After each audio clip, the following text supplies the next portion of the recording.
Hearing today on the budget. This should be fairly quick. This is Oil and Gas Board. First off, what I want you to do is pull that mic over to you, push that button so it goes green, and then introduce yourself to the committee, please. Morning, my name is Jess New. I'm the Executive Director of the State Oil and Gas Board. Thank you for having me this morning. All right, the floor is yours. All right, nothing major for us today. We are asking for approval of our fiscal year 2025 budget request of $2.9 million. Our LBO recommendation is right at 2.8, and so we're asking for a little over 2.9. So we've got about $170,000 difference in our request and our recommendation in the recommendation. That difference, I believe, is comprised of we are asking for one additional employment pin, one staff position at the agency, asking for some salary increases for some of my staff who did not receive salary increases last year, and we are asking for one additional fleet vehicle this year. In addition to our budget request, we are asking, and I would like to point out on our budget request, that is not a general fund appropriation. That we do not receive a general fund appropriation. That's money that we generate as an agency from our oil and gas conservation fund. I would also like to request $1.5 million to be contributed to our emergency plugging fund. Those of you who may not be familiar with us, the Oil and Gas Board has an operational fund, which is our oil and gas conservation fund, and we have an emergency plugging fund. That emergency plugging fund is used to plug orphaned and abandoned wells throughout the state of Mississippi or remediate the surface sites that those wells exist on. Most of the wells that we are dealing with currently are legacy wells that have been on the agency's books for years. We've identified roughly about 400 to 450 sites that need some level of remediation, be it plugging or surface remediation. The money that $1.5 million, we have identified roughly 15 to 20 projects that we consider priority project sites at an average of about $76,000 to plug those wells. I think that would help us knock out those projects with that money. One thing I would like to point out, we do operate a federal plugging project through the Department of Interior. We're about to wrap up phase one of that project in April. We have had a very hard time receiving bids from Mississippi contractors. They will not bid on the federal work, primarily because of the environmental justice requirements and the federal wage and labor law, the Davis-Bacon requirements. Administratively, it's too stringent. It smothers our smaller operators here in the state. So what I would like to consider, if we could, if this funding is granted, that we make it strictly for Mississippi contractors. We've got a lot of contractors in the state that during COVID went to Texas. They've come back. We'd like to try to get them back to work if we can. In addition to that, I would like to ask also that we receive $250,000 to hire the Energy and Environmental Research Center, the EERC, which is an organization at the University of North Dakota that specializes in Class 6 primacy. In 2022, House Bill 1214 was passed that requires the Oil and Gas Board to seek and secure primacy from the Environmental Protection Agency for Class 6 well operation. We are now at the point where we are ready to do that. We spent the last couple of years trying to increase our staff, specifically our technical and geology staff. We've done that. We think we're at the point now where we'd like to pursue primacy. There are several projects that are coming to the state for a Class 6 well. For those of you that don't know, I'm happy to answer any questions. It's a CO2 injection well. It's a deep subsurface injection. There are several projects, economic development projects that are pending. Specifically, Denbury announced a recent one, now Exxon, with Weyerhaeuser within the last 12 months, and there are others coming. And right now you have to secure primacy through the EPA that takes a long time. So the primacy application for us, just to kind of give you a little bit of color on that, Louisiana just secured primacy. It took them 3 years. The Louisiana Department of Natural Resources has several hundred staff members. I've got 35. Out of those 35, I can devote 5, maybe 6 to it. So that necessitates the need for us to look at outside contractual help just to get through the primacy application part. The operation, the running the program is not the problem. We can handle that. It's just the application. As I mentioned, I'd like to ask for one additional employment position. Right now, I think our recommendation is 34. I need one more, and that position is an additional technical geology position. think that will give us the manpower we need moving forward with Class 6 and the plugging program. And then the only other thing is just like I mentioned, just I need one more truck. We've got 8 inspectors, field inspectors who are scattered throughout the state, and they're our boots on the ground. They inspect oil and gas well operations. They ensure regulatory compliance, and they rack up mileage and wear and tear on their vehicles. So we've done a good job the last couple of years of replacing those vehicles. When they age out, we send them to auction, but we are in need of one more this year. So I'm happy to answer any questions or slow down and go through this again if I need to, but I'm happy to answer any questions. I'm going to open the floor for questions from the committee first. Senators? Senator Thompson? The emergency plugging fund, is that something that currently exists? It is. Yes, sir. And how much money's in there now? Present, there were 12/31. We had $750,000 roughly in that account. And are those fees from operators? Yes, sir. So every year we assess it's the unplugged well fee. It's a $100 per well fee that each operator has to pay, and that's due generally June every year. That June, and we operate in arrears, so we get it by August. But it's every year. It's an annual assessment.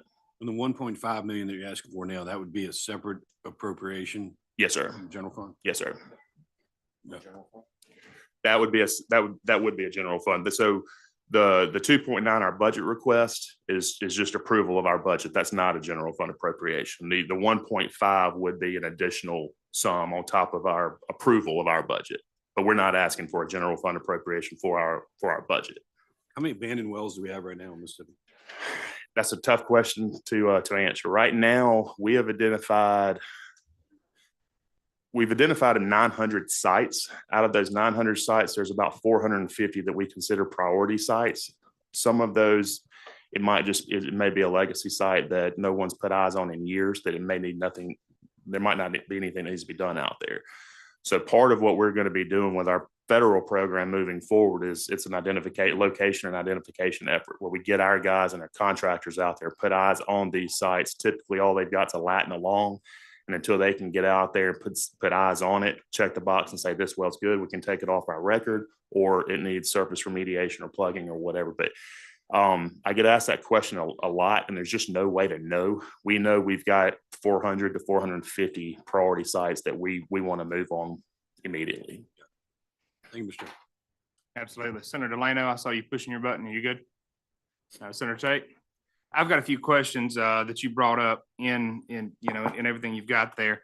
These sites, as they're waiting, what's the length of time that we're kind of looking at? These sites have been abandoned, or do we have an average of 4 or 5 years, or how many years? Most of the ones on our list are legacy sites that have been out there for years. Okay.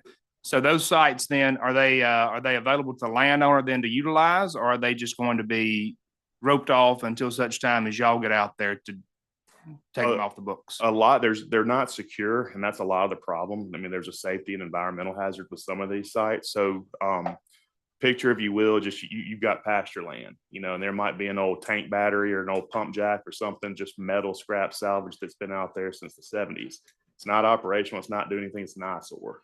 But through the federal program and through our orphan well program, we have the means, and that's what we're tasked with doing, is cleaning up those sites. So once we go in there and clean up that site, remove that salvage, if it's got NORM or other radioactive materials in it, we remediate all that, remove it, then that surface owner, it's their property, it's clean.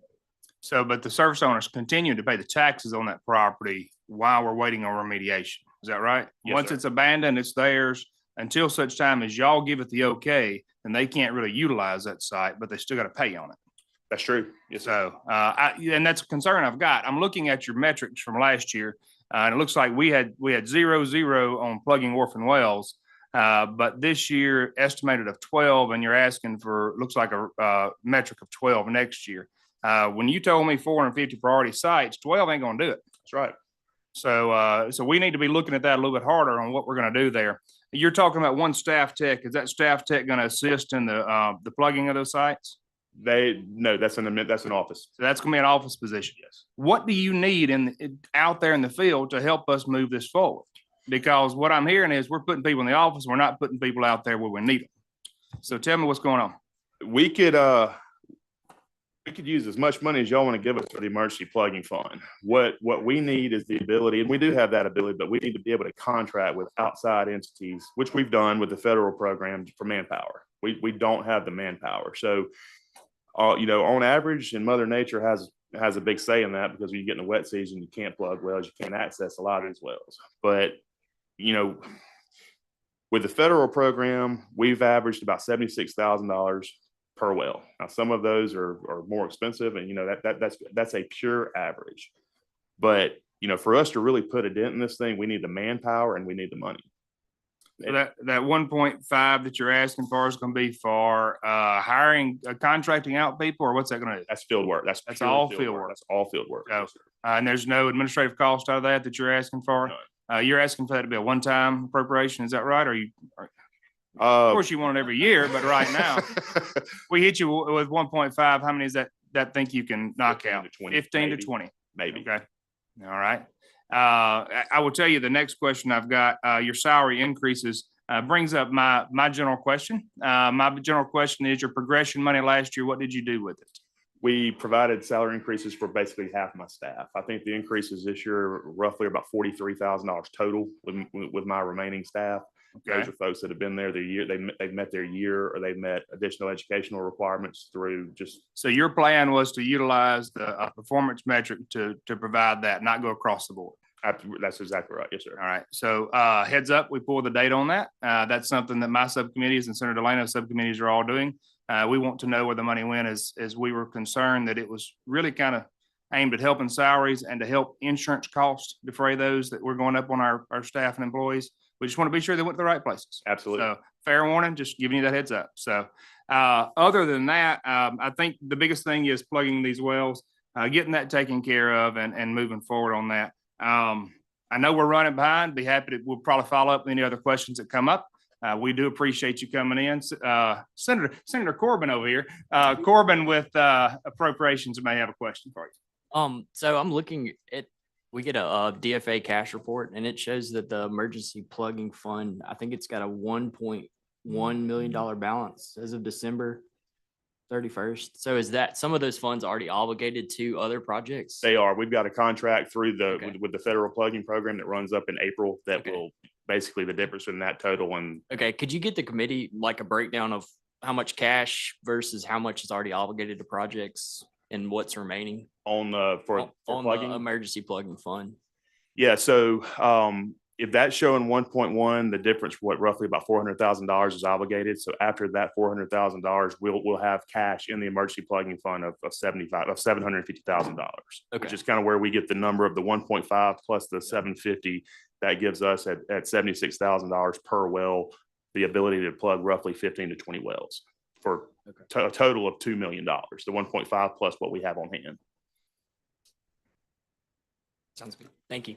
One last question on that. I see on your sheet here that for fiscal year 2024, your federal support for that program, you had about $5 million come through. That's right. And I see nothing listed on 2025. Are you expecting an award of any sort, or what are we looking at? That $5 million so that's our grant. That's our DOI grant. It's a little confusing to us because last year was the first year that ever showed up in combination with our budget request. So that $5 million is not that it's hard to.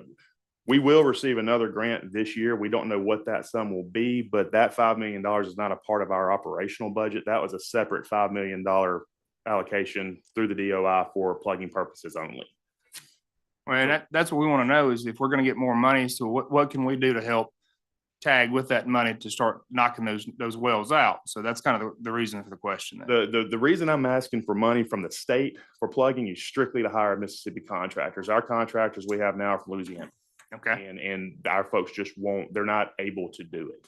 And so that's why we're asking for state money so we can use that strictly to hire Mississippi contractors. Very good. I think Corbin's got to follow up. So if you are expected to get another federal grant, did DFA allow you to escalate that $5 million? Yes. Okay. So will they allow you to escalate it again for a new grant? I believe so, Dean. I think so. Yes. Okay.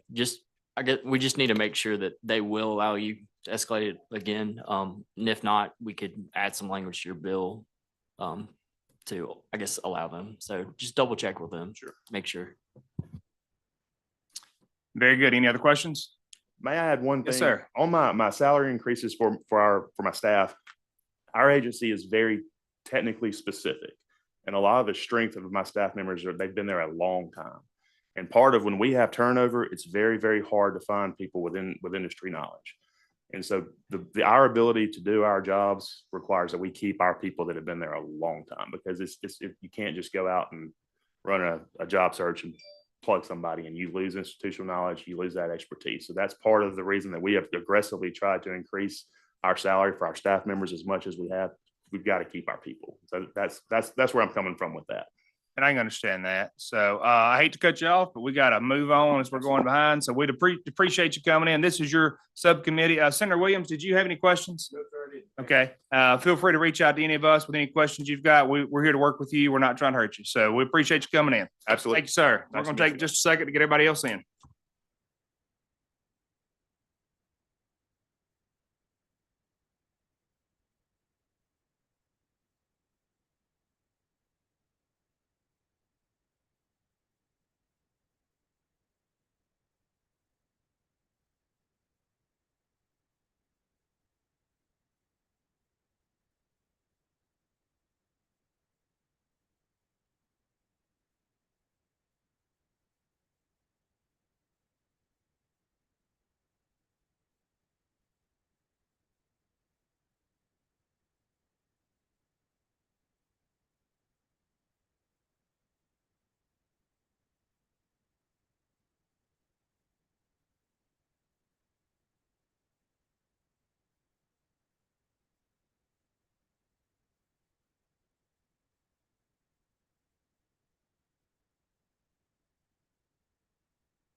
Ma'am, if you'll push that button there, it'll go green. And will you introduce yourself to the committee and for the people at home watching? I'm sure they're watching these riveting budget committee meetings.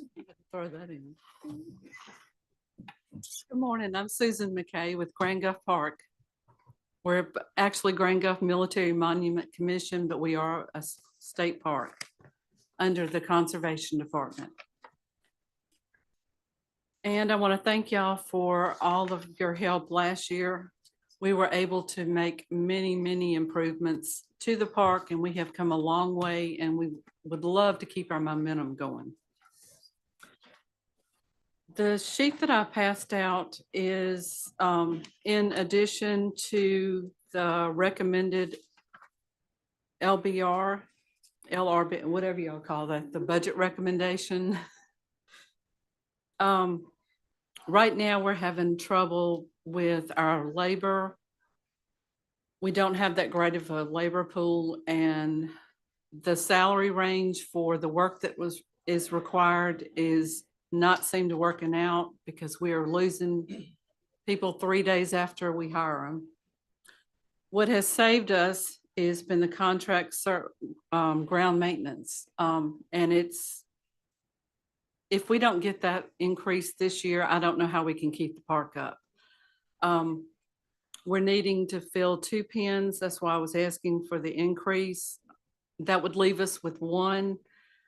And we're willing to forfeit that one as long as we get this ground maintenance contract in place, because like I said, we cannot keep that park up. As you can see, it's probably over 200 acres they have to keep up, manicure, 16 buildings, the campgrounds. It's just too much for 2 or 3 people. In addition to the contract services, we still have a lot of tree and debris that needs to be removed from tornadoes and storms.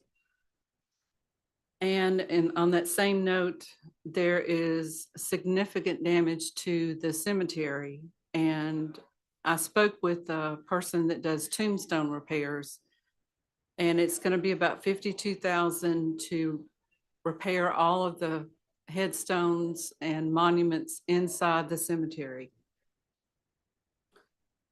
Okay, moving on to the next. Our main workshop, the west wall is deteriorating, and we need that fixed as soon as possible.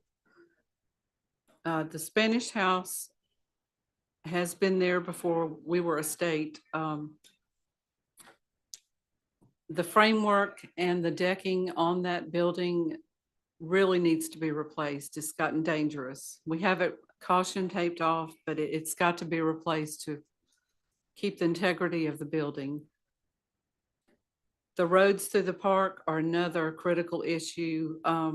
They haven't been paved in, I can't tell you how many years. They've been patched but not paved. And now with the terrain so hilly, it's dangerous going down some hills, and we've got to get that fixed.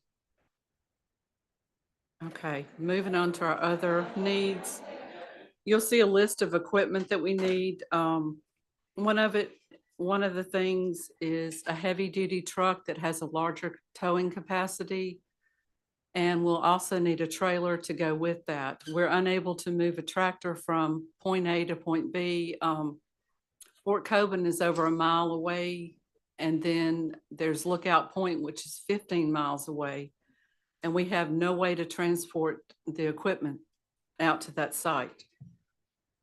And if we need repairs on the tractor, we don't have any way to get it to the shop. And our equipment is starting to age. We're going to need another mower, a flail mower, and then a new dump trailer. Ours is barely usable, and it's not large enough for what we need. And then the standard things, chainsaws and weed eaters, because we have trees falling all the time. And of course, at the bottom, I have down here a new museum building. The river is on the rise right now, and every year we're on guard because we don't know if we're going to have to move everything out of the museum or not. What I plan to do in the near future is get an artist rendering and a more concrete price on that, because I'm sure has gone up a lot since then. But we really need to relocate the museum to where the pavilion is, which is on top of the hill, so that way we're not in danger of flooding. And like I said, my main concern really with the critical issues is the contractual, because I don't know how I'm going to keep the park in decent shape. And the park looks immaculate right now, and I want to keep it that way. We have made so much progress this year, and I hate to fall back. I'd like to keep the momentum going, as I said before. Are you ready for questions? Yes, sir. So I'm going to open up for the committee right now for questions. Senator Tate, Senator Thomas, Senator Delano. I will say that we have an honored guest here, and that's Senator Albert Butler, who is the greatest advocate for Grand Gulf Military Park that I know of in this building. So I know that he probably would like to say a few words. Senator Butler, would you like to address this for a moment? Would you push your button there, please, sir? Thank you. And I'm sorry that many of you did not have an opportunity to visit the Grand Gulf Park. You know, they said seeing is believing. First thing, I don't know if Susan did it, but we would really like to thank you for all that we did last year. There were quite a few things that need to be corrected, and you were helpful in doing that. Now, and we would like to extend an invitation to you to come down to just see what your park looked like and the relics that are there that are being preserved. And what she talked about relocating. And in relocating, it's going to take some time to do this relocating, but there are some other things that we need to put in place up until that time. So the first thing we want to do is extend an invitation to come down and visit us. That's number one. Number two, we want to thank you for what you've done and ask for your continued support in trying to make that happen. Thank you. Thank you, Senator Butler. Senator Williams, have you got any questions before I ask a few? So I appreciate you coming in, and I've been to the site. I understand the plight of the roads. I understand everything going on with the buildings. And we were very fortunate for the kind senator to bring us down there to visit there. I do have a few questions for you. One, your ARPA funding from last year. Have you fully allocated that out or promised that or spent it or you had some money that you got from ARPA? Is that right? Did you get any? You got capital expense. Okay, good. So we don't have to worry about whether you've got it set up to be paid or whether it would revert back. So, but your capital expense money, you got that paid out or what do we do with that? Okay, 290 went for the road from the park to Fort Coburn, and 185 went towards fiber optic because we had no internet service. And that is just about completed. And then we have bought equipment. Okay. So we will not have anything left out of our capital expense. I mean, I want you to spend it if we give it to you. So that's why I was asking the question there. I understand you've got 2 open positions right now. Is that right? Or do you have more now? Actually, I have 3. You have 3 now. All right. Those positions, we understand your plight that it's very hard to get people to take those positions right now. What's your visitor count? Our visitor count has been low the past couple of years because of COVID, but our numbers are coming back up. We are back to around, I think last year it was right at 11,000. We have a lot of tour buses that come down there. And then right now we have a waiting list. The nuclear plant is going into a shutdown and we have a waiting list for our campgrounds, and our camping has increased exponentially. So you've got a campground there as well. We have And 2 campgrounds. We have 42 sites. are your sites up to date as far as all of their, their electricity and water needs there? Because I know there's a big deal to try to make sure we get all those up. So people like, Senator Delano's family can bring their camper down there and have the 50 access as well. They are all working, but not like I would like them to be. Okay.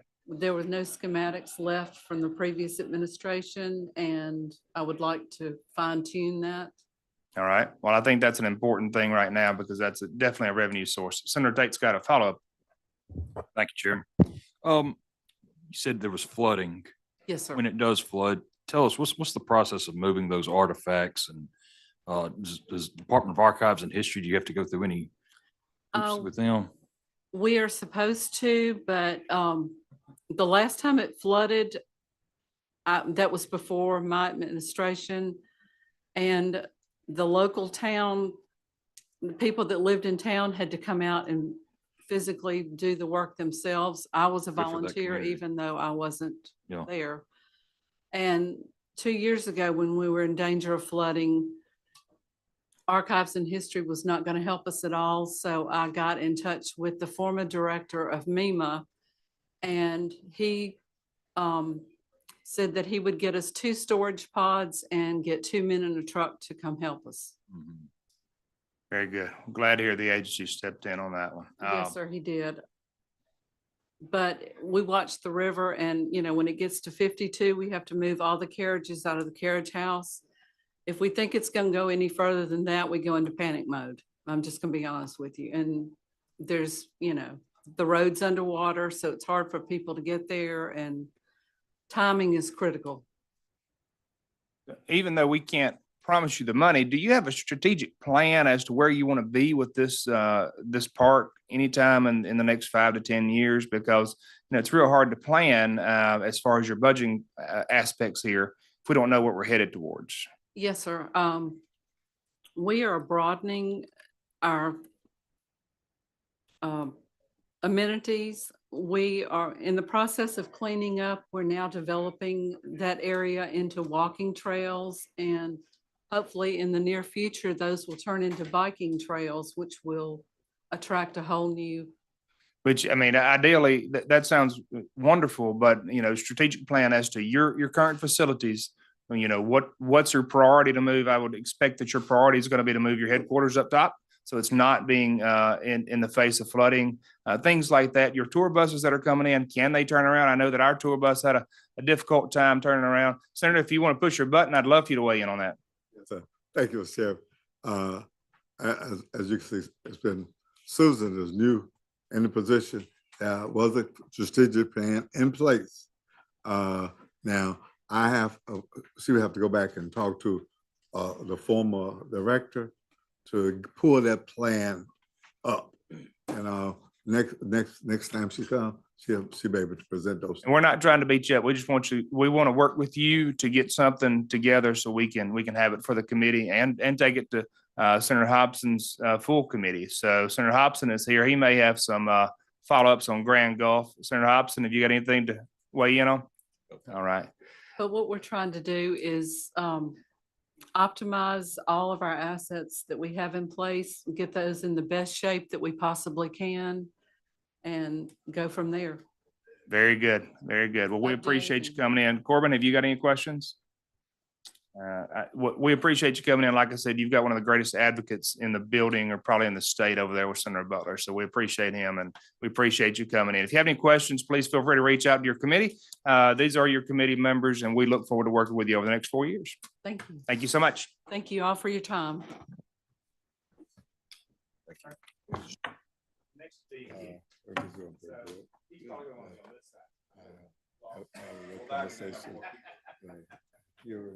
Thank you so much. Where you going, Papa? It's a huge task, and I know there's a lot of problems there, but you sound like you got the heart to do it. We appreciate you. They would like to see them.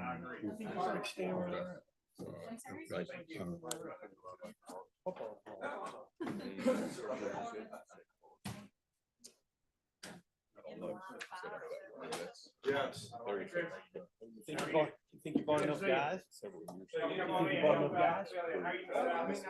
think we'll be out. I already pulled around in 7 days.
All right, we are running a little bit behind. It looks like we have lined up both sides. We have both teams here. So we'll go ahead and start with the DEQ budget request hearing now. I'd like for you to introduce yourselves to the committee. Your committee is Senator Tate, Senator Thompson, and Senator Delano. Of course, Senator Hobson is the ranking member here, and Senator Williams is here to observe and to ask any questions as well. So please introduce yourself and your team to the committee, and then the floor is yours. Sure. And I appreciate the opportunity to be here. Obviously, I'm Chris Wells. I'm Executive Director of the Mississippi Department of Environmental Quality. With me here is Jenny Mizell. She's our Budget Director. If you've lived in Mississippi for more than a minute, you know Alice Perry, who helps us with legislative matters. And Adrian Brantley is also here with us today. She's the head of our Office of Administrative Services. And they will answer all the hard questions for me. Now, I am prepared. I know that by and large, you all are familiar with DEQ, but I did want to offer at the outset, with it being a new legislature and everything else, I'm prepared to give a brief overview of what all we do, if that would be helpful to anybody, but I can certainly dispense with that. It's up to you. I think a lot of this group knows kind of what you do, but if you'd like to go through a few things, any things that you know that we probably don't know about, then, feel free to go over those, but the floor is yours. Okay, well, the reason I bring it up is because we are here. I know that you're hearing the same thing from everybody. I recognize that, but I'm here to ask for additional funding, particularly for retention and recruitment of employees purposes. And I think that the breadth of things that DEQ does, the breadth of responsibilities we have is relevant to that. And everybody knows that we're the environmental regulatory agency of the state. We manage the air, water, pollution programs, waste management, both solid and hazardous waste. But that's just the tip of the iceberg. We've got our hands in a lot of different things. Our Office of Geology is the State Geological Survey. They do a lot of geological research, mapping, GIS mapping. They also have some regulatory responsibilities with respect to mining, particularly sand and gravel, but we also have a couple of coal mines in the state. A lot of folks aren't aware of that. Our Office of Land and Water Resources deals with water usage issues, ground and surface water withdrawals, but also the dam safety program falls within the Office of Land and Water Resources. I was remiss in talking about the environmental programs within the Office of Pollution Control. That's where the majority of our regulatory work occurs, air, water, and waste. But also we have a heavy hand and heavy involvement in emergency response. And we do a lot of work in the emergency response realm with a very short staff there. And then finally, this Office of Administrative Services, where facilities management, property, accounting, those budgeting and those kinds of things. We have separated IT structurally from to some degree from administrative services. The IT director reports directly to me. We have two other smaller offices, the Office of Community Engagement that deals with environmental justice issues and small business compliance assistance. There's a program specifically managed by that group to provide small businesses environmental assistance, environmental compliance assistance. And then we have the Office of Restoration, where we're currently managing about $700 million worth of coastal restoration projects.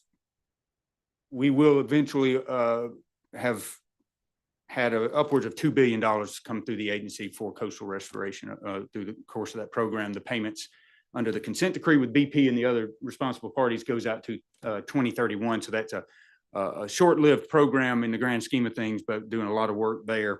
And then it's not a separate office, but we, as you all know, we're responsible for the MCWI, the Municipal and County Water Infrastructure Program funded through the ARPA, the state's ARPA money. We're managing 400 and, well, the numbers are fluctuating a little bit, but somewhere around 450 or $460 million worth of grants there for water, wastewater, and stormwater infrastructure across the state. And those are matching grants.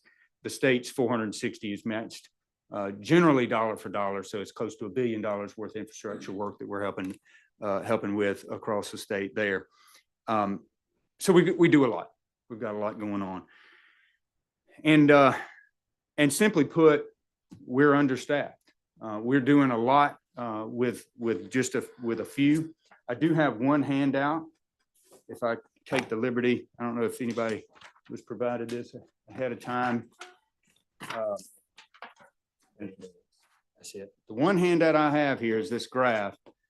And the reason I'm this graph really says a lot. And some of you may have seen this before. It's a graph that I've had last year, and we've updated it for this year. But the thing to point out here is the divergence. The top line is we've took one metric, and that is permitted facilities. And there's a whole lot of work that goes that's represented by one permitted facility. But we use that as a surrogate to represent our workload. And you can see that over time, it continues to increase while our staffing numbers decrease, and the trend is downward. Now, I hasten to say, and I want to make sure that everybody hears me say, that I am not interested in my agency being any bigger than it has to be, or any more expensive than it has to be. But I will say, just for perspective, the trend is downward in terms of our staff.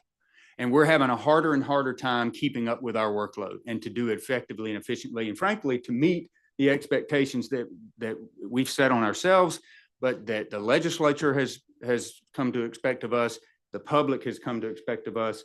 We pride ourselves on historically being a very competent agency. We prefer to be a little less obscure, or a little more obscure. We'd rather not be in the paper. We feel like if we're doing our job, folks maybe aren't real happy with us. We're regulators, so both sides are supposed to be a little not satisfied, right? But we don't want to be in the paper, and we try not to be. We try to keep our head down and just do our job. We also feel like we are part of the economic development apparatus of the state, and we feel like we're a very important part, and we're proud to serve a role there. But it's getting harder and harder for us to keep up, and that the results of that are the phone calls that you get from your constituents, that you then call me and say, where's this permit? What's going on with this matter? Whatever it might be. And very candidly, I think historically, my predecessors, I hope that I can come anywhere near filling the shoes of the executive directors of this agency that came before me. But one thing that they did that I have found it difficult, if not impossible to do, is to hide where the wheels are wobbling and or coming off. We have historically done everything we could to live up to our reputation. We do, and to live up to the expectations that are placed on us. More recently, I've had to change the approach, and where historically one of you may have called me and said, "Hey, I've got a constituent that's got a permit that's gotten held up at DEQ. What can you do?" And even today, I will say, "We'll do what we can. We'll get on it." But I will just use it anecdotally. I had a legislator call me back in November because he got an email from us on a stormwater. He had submitted, or not he, but somebody had submitted a construction stormwater permit application. And they got an email back from us. We basically a standard email where we're saying, give us 90 days, trying to manage expectations. And he said, "Is this for real?" And I said, "No, sir. It's more like 100 or 110 days. And I was being very candid. I said, we're going to get to it as fast as we can, and we try to beat that. But I can't in good conscience tell you that we will drop everything to focus on this project, because every project in the state is the most important project to the person doing that project. And we're sensitive to that. It's just becoming harder and harder for us to keep our head above water. And let me just give a few statistics, just to kind of give you an idea of staffing wise where we're headed and why we're having this trouble. We had 397 employees on January 1st of 2020, when I took over as executive director of the agency. 397. Earlier in the 90s, we were somewhere around 500. I'm not don't think we need anywhere near 500 people to run this agency. But we were at 397 on January 1st of 2020. As of earlier this week, we had 345. That's a loss of 52, net loss of 52 employees since I took over as executive director. I jokingly have said that I don't think it's because I only bathe on Saturdays. I think there's some other reason that trend is that way. It's not just that, though.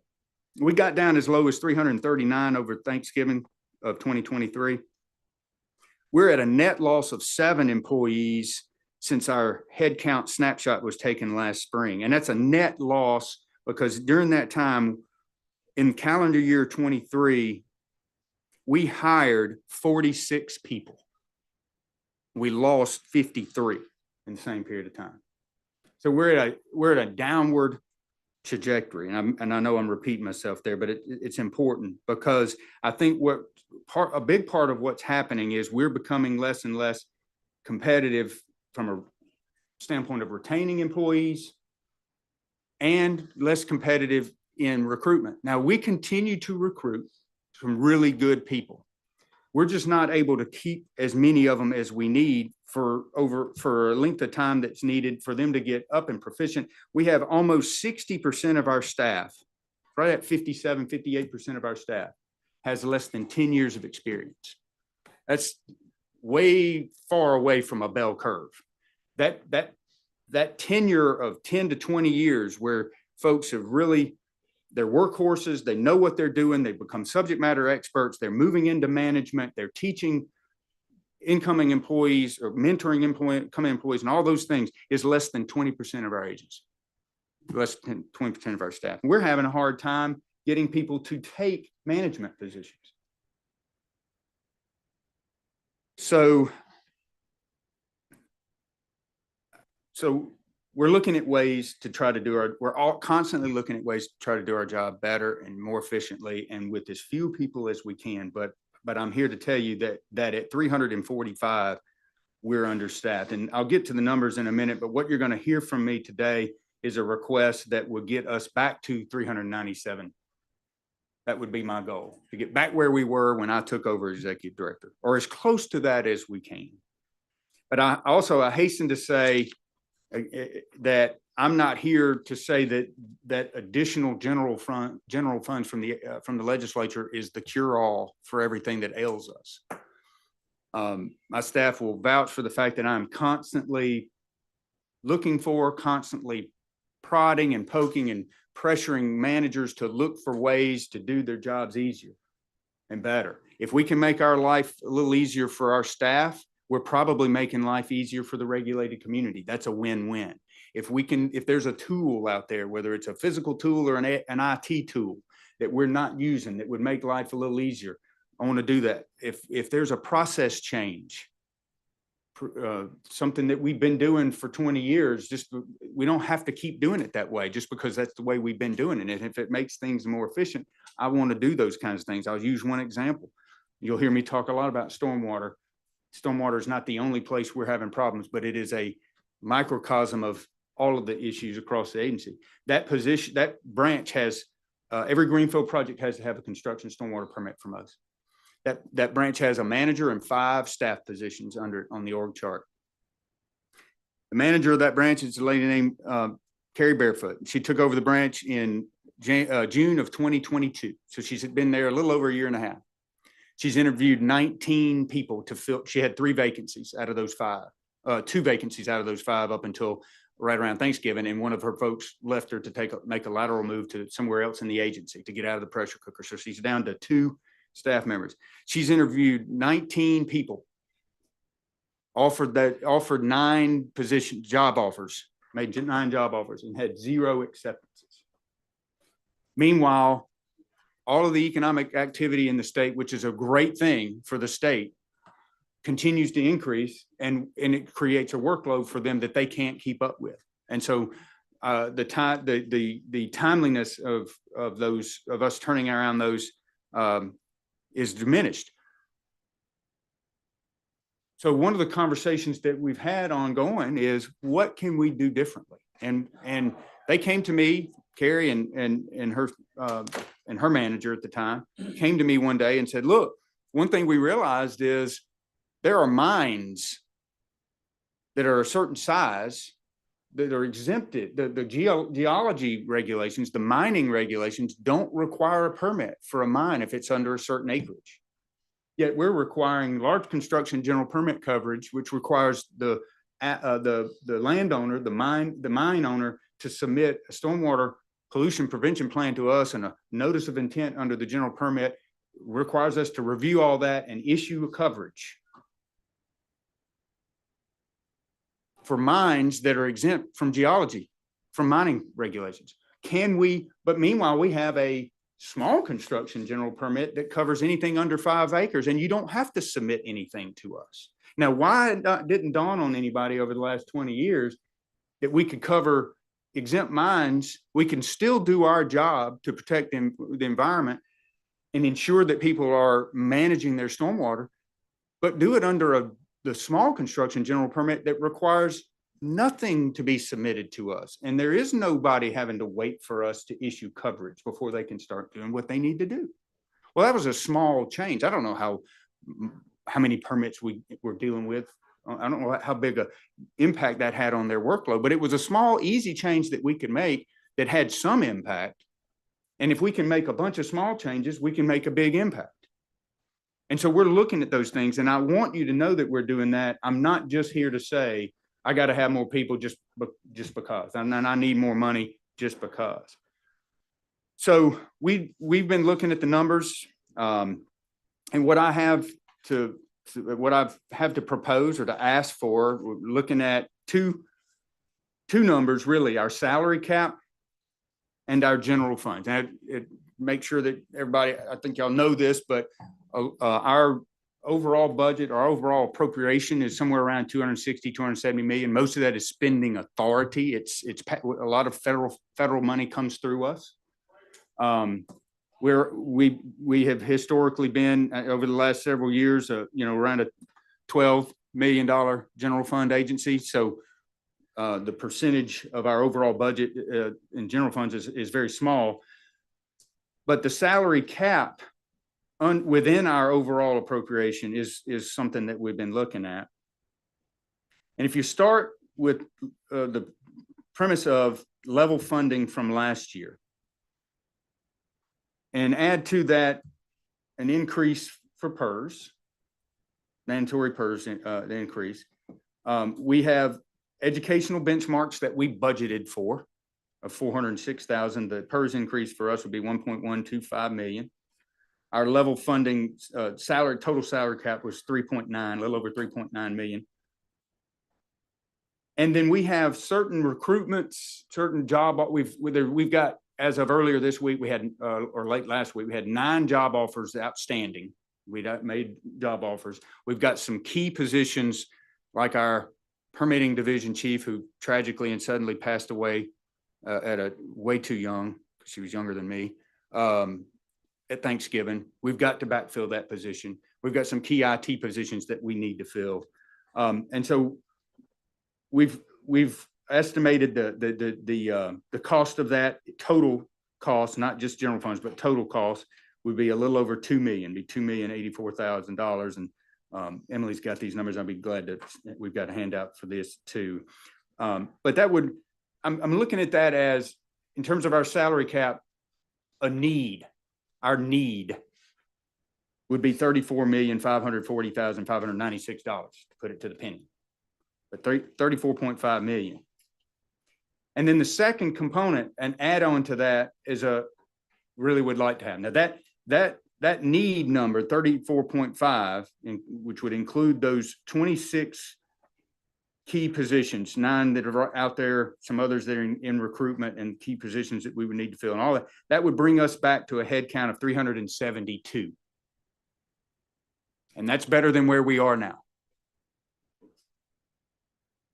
To try to get us back to 397, this is the would like to have component. To increase our head count another 25 would be 1.687 million, 1,687,000. And then we would ask, to carry through the progression number that we had from last year was 1.85, and we can talk about progression in here in a few minutes. So In terms of salary cap overall, what we would add, what we would say is we need 34.5. We would like to have 38,077,596. That would bring us back to somewhere close to 397, or as close as we could get. Now, within that is the general fund portion. Not all of that falls on the general fund, because on average, our employees are paid a third, a third, a third. General funds, federal funds, and other fees, that kind of thing. We do have a few programs that have fees. Only 2 of them, maybe 3 of all the fees that we have, and there's not many to start with, but there's 3 of them that are designed to and generally do provide funding enough to cover the program that they're associated with. But by and large, we don't have fees. So it's, but on average, a third, a third, a third. So the general fund portion of that same salary cap request, and it would also, as I say, it's the general fund portion of that plus the other operational expenses we need. Level funding would be $15,391,027. If you add the PERS increase to that, our budgeted educational benchmarks, and the general fund portion of those same critical or key vacancies that we need to fill, that number would be 646,000, and the total general fund ask, the need component of our general funds ask, would be $17,568,067, so $17.5 million. And then if you added in in addition to that, our would like to haves would be the general fund portion of that headcount increase of 25 that I mentioned, which would be 522,000, right at 523,000.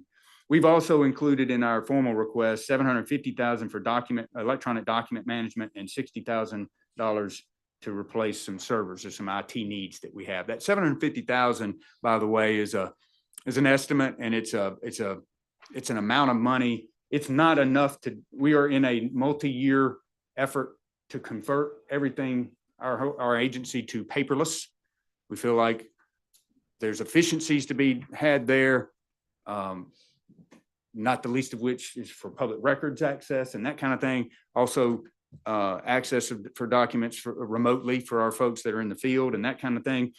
But also, as the environmental agency, we feel like we should have long since been leading the way, being paperless. And so that's a multi-year and a multi-million-dollar effort, but we feel like we can spend 750 in one fiscal year, and that's why we've added that, included that in our request. And then we have some servers that need to be replaced that are at end of life. And of course, then you also, again, asking for the carry through with the progression, same progression funding as last year. That would bring the like to have component of our general fund ask to 3.1 million, or $3,182,970. So our total general fund request would be $20,751,037. I know that's a big number. I know it is. But it's what I feel like I have to ask for, because we have been hemorrhaging people. We have collected data both from exit interviews and stay interviews that points clearly to funding and salaries being an issue. We know that anybody that's talked to me about this issue has heard me say that I have no expectation or desire as a taxpayer that our salaries should be the same as private sector salaries. But we've got to be competitive enough that we retain a larger percentage of our staff for as long as we possibly can, so that we are not spinning our wheels on the front end, losing people after 3 or 4, 5, 6 years, and worse yet, losing people after about 8, 9, 10 years, just as they're getting ready to move into management, and I get a resignation. Looking at them to replace somebody that that's about to retire, seeing somebody as an up and comer, and to see their resignation letter show up on my desk is just demoralizing. And that's what I've been dealing with. I will say that we took advantage of the progression money that we were given last year, and we greatly appreciated what we were given last year. And I gave with attrition, we were not spending our progression money. We met with LBO. The advice that we got from LBO was y'all need to talk to the personnel board. Great advice. So we sat down with the personnel board that came to my office, and they said, y'all are leaving money on the table. You need to spend your progression money. So effective January 1st, I announced a 6% across the board pay increase for all of my staff. That's what we could afford based on the numbers, based on our projections and the amount of funding that we were provided last fiscal year. Now, I know that's a check that I'm now asking you to cash. But I was on one hand being told by personnel board that I didn't need to leave that money on the table. And on the other hand, I was seeing resignation letters over and over and over again. I was seeing this hemorrhaging of people. The week after I announced to my staff that I was going to be giving them, it was a Christmas present. I announced it around Christmas time that come January 1st, they were going to get a 6% raise. I had 4 resignations on my desk a week later. Demoralizing. And I'm not trying to be dramatic in that. I'm just trying to give you a feel for what I'm dealing with and what I'm seeing. I don't like getting those calls saying, I've got a constituent that's got a permit that's gotten held up at DEQ. It's not that I don't like it because I don't like talking to folks from the legislature. I don't like getting those calls because it makes me feel like we've been a failure, and I don't want to be a failure. And my staff doesn't want to be failures. I mean, we don't want to be perceived as failures. And we feel like we're failing at this point. We're not living up to our own expectations and certainly not living up to y'all's. So my mouth is dry. I want to pause and try to answer any questions I can. Well, I was going to say, I do want to reserve a little time for questions because I know that we want to get everything out there and let everybody understand where we're at with this, make sure that any concerns are out there. So I'm going to open up the committee right now for questions. And Delano, would you like to start? Thank you, Mr. Chairman. Thank you, Chris, Director Wells, for bringing this to our attention. I was trying to follow you through your numbers. If you would, I would like some more detail on your request and where you are. We're pledging to work with you to try to find a way. Yes, sir. As you and I have discussed on the policy side, there are some things that we're discussing as far as changes go. One thing that we have not talked about is regarding your large project versus small project CNOIs. 5 acres is the demarc, or where it changes, where it flips over. Where's that 5 acres come from? There's some federal regulations that come into play there, but I think there's some discretion on our part, and not to try to anticipate where you may be going, but I will say that one of the things that we've kicked around is maybe we need to look at those general permits and change that structure some. Well, let me state this.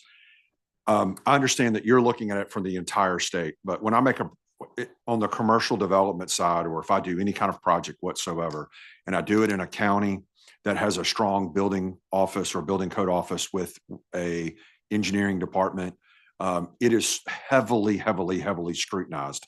And many times I'm required to go get my permit from you at the same time, for my stormwater, is at the same time that I'm working through the city engineering side. So it gets heavily scrutinized twice, sometimes 3 times, and it goes back and forth. And some of the changes that the city requires will then require us to amend our amendment or our permits with you, which is very frustrating. And I'm going to contrast that with a project that I don't have a real heavy involvement from county engineering or city engineering. And there's a much higher reliance for DEQ to get it right, to make sure that we're doing it. As we work through this process, I would love to be able to see something, whether it's a new class of a permit or something that recognizes that there are multiple engineers that are looking out for the exact same issues that deal with water quality, whether it be for a quality side or a quantity side.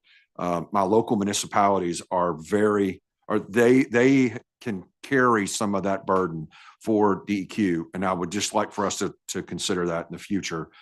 to make sure that at the end of the day, that we compress those time schedules, because that 120 days or 110 days that you're talking about, I only think of that above as 3, 4, 5, 6 months of interest that are going to have to be paid. And like you said, every single economic development project, every single development in our state has to go through your office, and we've got to find a way to compress that time period down. And I will look forward to working with you and Chairman in all aspects of that. And thank you, sir. Appreciate your time. Thank you. Senators? You were just given kind of the layout on where we're at. So I just want to kind of like look at this again and see. So the total general fund increase, you're looking at 5.3. Is that right off of your sheet? Let's see. That's right. That's right. 5.3 would be the total increase. I'm sorry. Okay. And your salary cap increase will be 7.1. Yes, sir. All right. That would be so all in. Yes. it sounds better than hearing that 38. So, but we're looking at 5.3 there. Okay. $5.3 million increase. Yes, sir. As far as, and I appreciate you going ahead and being forthcoming with your progression money plan and what you did with that. That's very important to us to know that agencies are doing what they need to be doing with their money, instead of maybe sending it areas they shouldn't be. So across the board is very good. We're glad to hear that. I think that's very fair, and I know it wasn't enough. Can I say that on that? Please. One other thing that I didn't mention, and I'm glad you, in terms of progression and that sort of thing, the other piece of advice that we were given by the state personnel board was to develop an agency specific compensation plan going forward, and we're working on that. We're not there yet, but I did want you to know that we are working on that too. Well, one thing that they did say at SBB, and I've met with them on several agencies already prior to even being appointed to this position, was that the only way to move these salaries forward is to begin your plan and to implement that plan. The problem is the people that have not implemented their plans are now in the position you are, of not being able to retain employees and not pay the salaries they need to. And if they would have done their plan and given the raises as they were supposed to along the way, they would be in a much better position. So I appreciate you working with them and going ahead and being with that. Senator Delano. I have one follow-up with respect to progression. I've sat through a lot of committee meetings, and I've listened and I've heard the number of 3% that was the amount that we went through. Now, but you didn't offer this until halfway through the fiscal year. Is that where you came up with the 6% amount? No, sir. We looked at our existing staff at the time, and we looked at several scenarios and what we could afford. So we started at 10%. What could we afford within the means we were given? So when they give raises in between the year, there's a compliance number that calculates that money for the whole year. For the whole and they year. Can't go over it. So Okay. that prevents them from giving a huge raise, let's say. And then not being able to make it up for next year. Pay for it Yeah. the whole year. Okay, that's kind of what I wanted to make sure, because I didn't know if I thought it was a 3% progression that we did across the board, but We gave DQ more funds. we need to give them more. But we're working on that. And I appreciate that. And I will take that yes and run. But all kidding aside, what I will say is that again, we try to stay within our means, but I recognize that if you take our current monthly salary commitment, that's what's largely represented by that top component in here, the need to have component. If you take our current monthly salary commitment and assume nobody else leaves us, then that number extrapolated over 12 months, a full fiscal year, would be more than what our current previous fiscal year allocation or a salary cap appropriation was. I recognize that. If you extrapolate it over 12 months, and if you make some big assumptions, and meaning no more attrition and that kind of thing.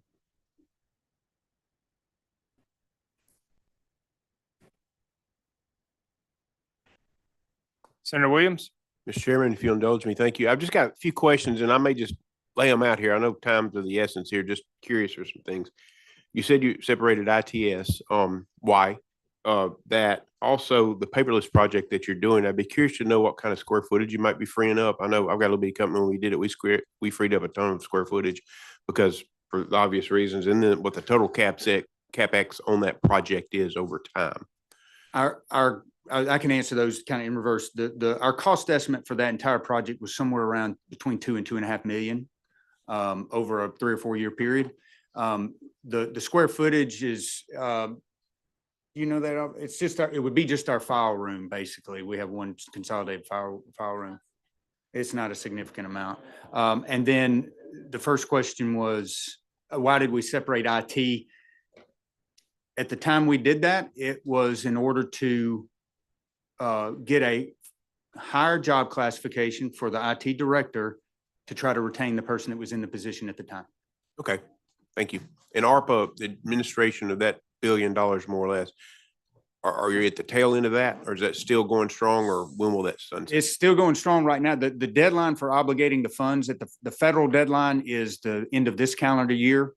We've got a handful of outstanding grants. I'm looking at Adrian and Jenny, both they're on that management team that we're still trying to get. There's going to be about 30 million, and we're working with the LBO monthly to keep monitoring that number.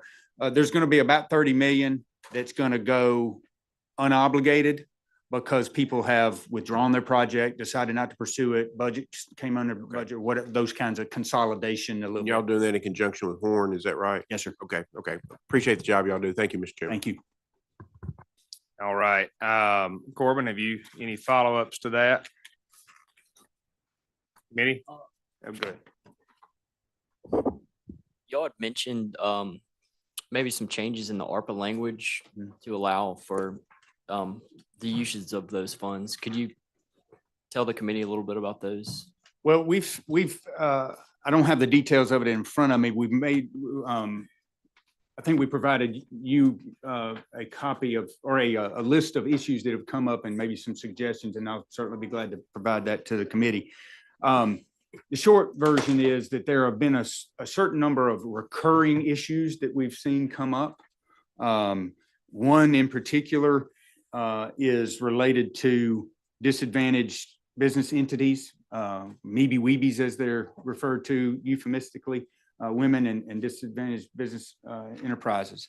There's a federal requirement for solicitation of such, to include solicitation of those types of business entities when you're procuring construction and design and other services. There is also a related state law requirement to post certain types of projects on MPTAP. I forget what the name of the acronym is. And that has tripped some folks up. There have been some projects where MTAP posting was not done. And we try to find workarounds, let people change the scope, let people re-procure, do those kinds of things. But we've had folks ask us, well, can you just not hold us, not require us to do that? And my response to that is the law says it is required. I don't have the authority to pick and choose which requirements I don't hold you accountable for. If we can find a way to some sort of yes, we will do that. One suggestion was made was that maybe that MTAP requirement an exemption be given for these ARPA projects related to MTAP.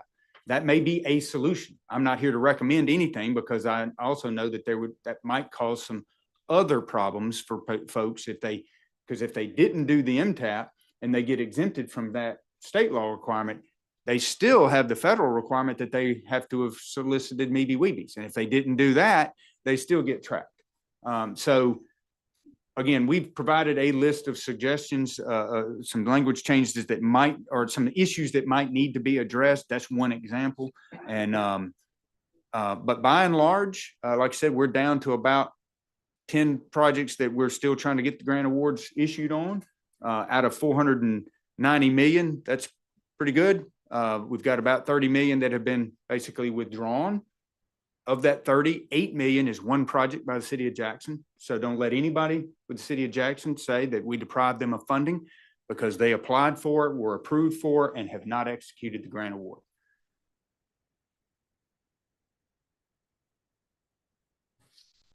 All Just right. throwing that in there.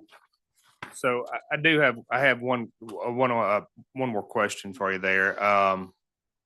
You tell me it's hard to find employees. Are you seeing that, and this is outside of your money, are you seeing that we're not educating the workforce for such, you have very technical positions and very highly skilled positions, and I understand that there are a lot more tech jobs coming out there now, and you're competing, but are you seeing that we're not educating those people, or is the pool not there? I think the pool is there. I just think that in terms of the competency, you can only do so much about how many people want to be an engineer and go and choose that as their major. And that's just one of the big disciplines that we hire. My son is graduating from high school this year. I'm an engineer by background. I couldn't even get him to talk about the word engineer, right? You can't control that. But of the folks that are graduating, we're seeing a lot of good people coming out of school, folks that are very competent. We're just not as competitive. Jenny's daughter is using it as an example. She had her pick of jobs, and we wanted to hire, but she could get a much higher salary in the private sector. So it's not so much the competency.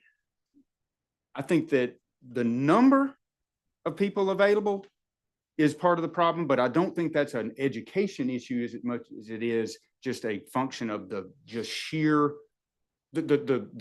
job market in general. I hear it from everybody we deal with, whether it's consulting firms, industries that we represent, or that we regulate rather, other agencies, federal agencies, you name it, everybody's singing the same song, and that is there just aren't enough people out there for the jobs that we have available. I don't know if that answers your question or not. But It does. I just, there's been a lot of hot air about our universities not educating people, and I wanted to be sure that we were educating people and that they were out there. So people that we're hiring that do come to work for us are top notch. very good.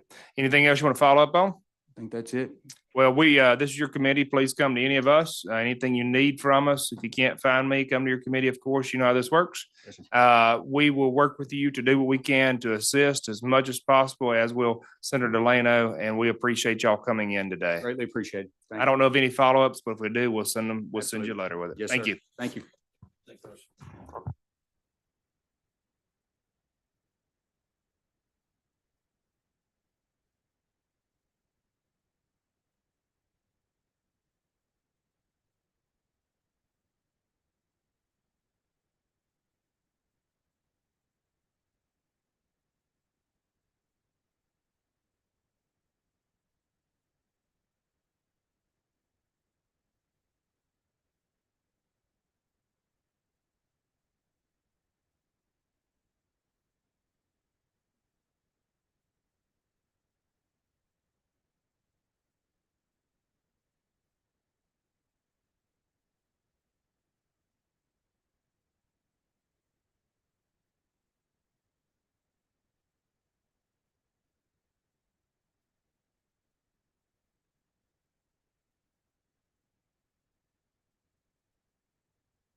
you mix mine up with DQs, I'll probably come out okay. No doubt. So here's what I want you to do. We're gonna go ahead and call this one. We're a little bit early. If you push that button, we'll go green, and introduce yourself to the committee and to the audience, if you don't mind. Absolutely. My name is Nick Ivy. I'm the Executive Director of the Mississippi Soil and Water Conservation Commission. And you want me to go ahead? Floor is yours. All right. Well, I'm here to give you my budget. I'm going to be real quick. I would like you, if you don't mind, on that package to turn page 5, if you would. The 5th page there is kind of a cut and dry of what we're asking for. If you look at the top section in blue is the funding over last year's budget for salaries. You'll see that I'm asking for $7,489 of general funds to cover the salaries of the folks that we have working for us that do the 2 major statutory programs in our agency. The other special funds are for the employees, our spending authority of our other special funds to fund our federal and state grants programs that we run. So we're asking for $80,322 in other special funds for a total of $87,811. If you'll move down to the green section, contractual, that's all federal funding authority that I'm asking for. And if you look on pages 3 and 4 later, you can look and see the projects. We have a close to $222 million worth of federal dollars coming through our agency for watershed federal funding. Most of that is 100% federal funding. So we just needing authority to for contractual. Those are mostly engineering and construction services. That $12,382,949 is the additional request from last year's funding. The 3rd section is commodities for other special funds. I'm asking for an additional $47,177. Last year, I asked, I had a one-time ask to buy a siphon system. We use this to drain down the watershed lakes in our state and go in and do maintenance on them. And so we need another one of those. We're seeing an uptick on needs for these watershed dams. These dams were built in the 50s, 60s, and 70s, so they're past their expected life. They are past their expected life, but they are still in a lot of them are still in really good shape. They just need some general maintenance. So we use that siphon. If you put a diesel pump on top of it and pump the water out, it costs a lot of money. This is a siphon system that uses gravity, doesn't cost a thing, and we set that thing up and let it run and drain those down to do that. So we're asking for authority in our other special funds of an additional $47,177.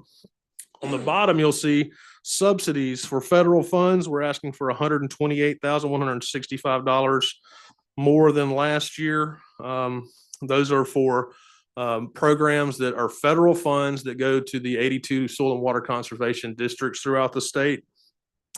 And then other special funds as well. Those are, I'm asking for $150,385. I would like to be able to have each of these audited. We have seen over the course of many years that occasionally, because these districts are small, they usually have 1 employee and a volunteer board. They are not always capable of taking care of their finances like they should. And I believe it's our duty, because we're running federal money through them at a lot of times, that we have got to do our due diligence to make sure that they are taking care of their money properly and the state's money. And so that's about $1,834 per district that it would cost to get a very simple type of audit to at least have some oversight of these districts that we don't have authority to do it, but because of the federal funding, I believe we can ask them to do that to take our funds. So that's what I want to spend that money on. That is really my original budget request for 25. I do have an additional budget request. It will be on the next page. It says Pearl River Project at the top. Something I want to discuss. We get calls quite often. When we're not getting calls about the Jackson water problem, we get calls about the Pearl River erosion problem. It's something that's a major issue. There are landowners out there losing land by the acre, not by the truckload. It's what happens is the water in the Pearl River south of Jackson, past the reservoir, it's what we call flashy. That level will come up real high and be at the banks of the river, get the banks nice and saturated, and then when it stops raining, it just drops out, and you can almost walk across it a lot of times during the year. And so what happens when that occurs is that the banks cave off, and a lot of the banks end up in the river and flowing down the river. And so I did some research. We've talked to the Corps of Engineers, USGS, every entity that does this type of thing. And one of the main things that they said to try to figure out what the problem is and scientifically try to solve it is that we need some more gauges on the Pearl River in order to, actually be able to scientifically say, yes, this was the level it dropped to this. There's only a couple of gauges on the Pearl River. Typically, the Corps of Engineers spends a lot of money on rivers and things like that. I found out recently in this research that the Corps of Engineers spends about $85,000 a year on the entirety of the Pearl River. Mainly, it doesn't have boats going up and down it. There's no ports, things like that. But they also don't have authority. So this ask here is for $94,920. That would buy us 3 gauges and installation and collection of that data south of Jackson on the Pearl River to be able to have some kind of scientific way of saying, yes, this is what's happening, so that I can hand it off to the folks, the engineers that know how to fix the issue and try to find a solution. And so I'm asking for that as a one-time, any way you want to appropriate it. I think last year it was the contingency fund that we got a little money out of, but we've gotten calls from a lot of other entities, Farm Bureau, a lot of people that are managing and owning land in that area, and there's lots of people asking about it. So I think we need to try to, in my opinion, try to find the best way to find a solution. So that is basically all that I have in a nutshell. The first 3 pages, if you're new to wondering what soil and water does, the 3 or 4 pages on the front really kind of sum up what we do. I think with our economy based on agriculture here, we've got to protect the soil and water that it takes to grow food and crops.